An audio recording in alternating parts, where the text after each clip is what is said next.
दोस्तों, अगर आप ऐसे किसी पौधे की तलाश में हैं कि जो आपको आपके घर के लिए, वास्तु के लिए, आपके शरीर के लिए, आपके घर की पॉजिटिव एनर्जी के लिए हो, तो ये आप ज़रूर इस पौधे को लगाइए। ये है अपराजिता का पौधा।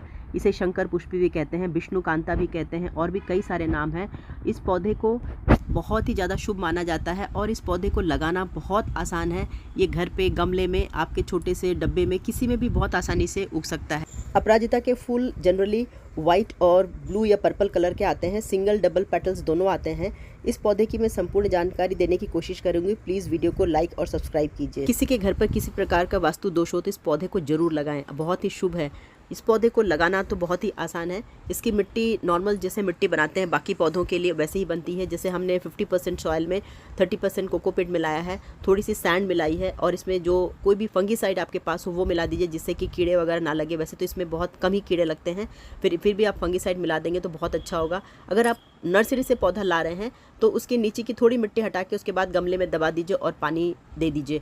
अगर आप बीज से लगाना चाहते हैं तो ये देखिए फलीनुमा फल होते हैं, इसमें आ जाते हैं, मटर जैसे आते हैं। जब ये सूख जाएं तो इसमें काले काले इस तरह के बीज निकलते हैं। इन बीजों को लेके आप गमले में, एक ही गमले में कई सारे पौधे लगा दीजिए। बाद में इसे सेपरेट कर लीजिएगा, इसे अच्छे से दबा दीजिएगा और ऊपर से थोड़ी सी मिट्टी डाल दीजिए, जिससे कि किसी वजह से हवा से या किसी चिड़िया वगैरह से बीज को ना ले जाएं। 9 से 10 दिनों के अंदर देखिए कि छोटे छोटे पौधे इसमें पनप गए हैं।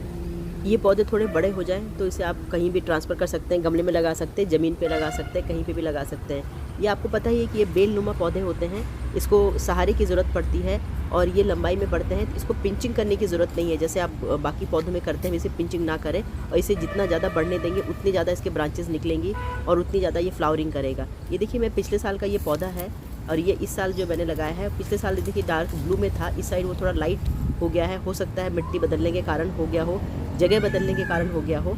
तो आप एक ही बीज से कई तरह के फूल आ जाते हैं, डार्क ब्लू, लाइट ब्लू या पर्पल कलर। एक ही बीज से कई बार मिट्टी की जगह जगह अलग अलग मिट्टी होने के कारण, कुछ न्यूट्रिएंट्स कम ज़्यादा होने के कारण फ्लावर के कलर जो है वो चेंज हो जाते हैं। ये उसी बीज से मैंने देखिए एक थैली में लगाया हुआ है, इसमें मैंने गोबर की खाद भी डाली थी। ये पैकेट में लगाया है, इसका देखिए डार्क ब्लू कलर आया है। सेम बीज है, सेम सीड्स हैं, और अलग अलग जगह लगाने के कारण अलग अलग हल्का सा कलर में फ़र्क आ गया। पौधों की देखरेख बहुत कम होती है। ये देखिए, मैंने 2.5-3 महीने पहले इस पौधे से बीज डाल के गई थी, इसमें थैली में लगा के गई थी, और कितनी अच्छी ग्रोथ हो गई। क्योंकि मिट्टी एक बार आप अच्छी बना दीजिए तो कोई बिगनर्स भी इन पौधों को उगा सकता है, और बहुत कम देखरेख में ये पौधे बहुत अच्छी फ्लावरिंग करते हैं।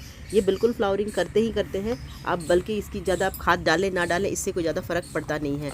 यह पौधा परमानेंट पौधा है और ये फुल सनलाइट में बढ़ता है, और ये इसे आउटडोर पौधा है। इसे आप घर के अंदर रखेंगे तो ये बढ़ेगा तो ज़रूर, पर फ्लावरिंग नहीं करेगा। तो इसके लिए आपको 4-5 घंटे की धूप इसे दिखाना बहुत ज़रूरी है, जिससे ही ज़्यादा फ्लावरिंग हो सके।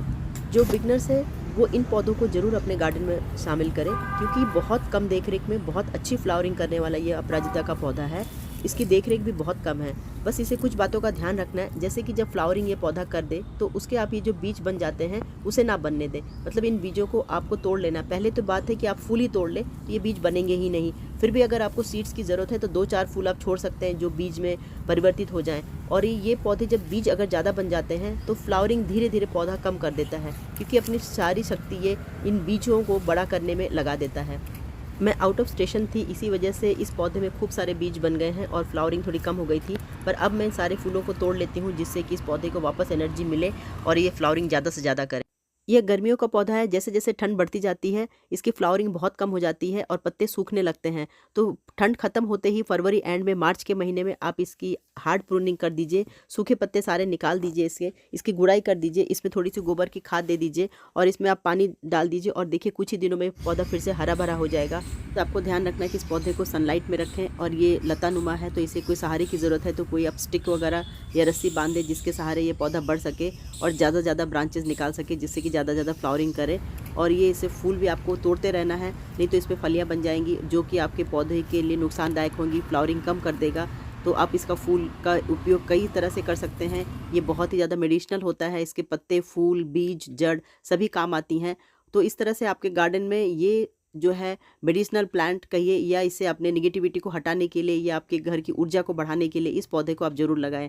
इस तरह के देखिए मेरे बहुत सारे ये इसमें अभी गुड़हल के भी फूल आए हैं, इसको मैंने तोड़ लिए हैं चढ़ाने के लिए। तो आज मैं आपसे एक और शेयर करती हूँ कि इस फूलों को तोड़ने के बाद मैं क्या करती हूँ। मैं अक्सर मैं जब ये फूल खूब सारे आते हैं तो मैं इन फूलों की चाय ज़रूर पीती हूँ, बहुत ही टेस्टी होते हैं। आप कभी ऑनलाइन देखिएगा, ये जो चाय है जो ब्लू टी के नाम पे बिकती है, काफ़ी कॉस्टली बिकती है और इसे घर पे बनाना बहुत ही आसान है। होप दोस्तों आपको ये जानकारी अच्छी लगी होगी और इस पवित्र पौधे को अपने घर आंगन में जगह दीजिए, जिससे कि आपके घर की पॉजिटिविटी, ऊर्जा बढ़े और मेडिसिनल वैल्यूज़ भी बढ़े और खूबसूरती तो आपके बगीचे की बढ़ाएगा ही बढ़ाएगा। तो अगर आपको ये वीडियो अच्छी लगी हो तो प्लीज़ मेरे इस चैनल को लाइक, सब्सक्राइब और शेयर ज़रूर कीजिएगा और आप भी कमेंट कीजिएगा कि आपको जानकारी कैसे लगी।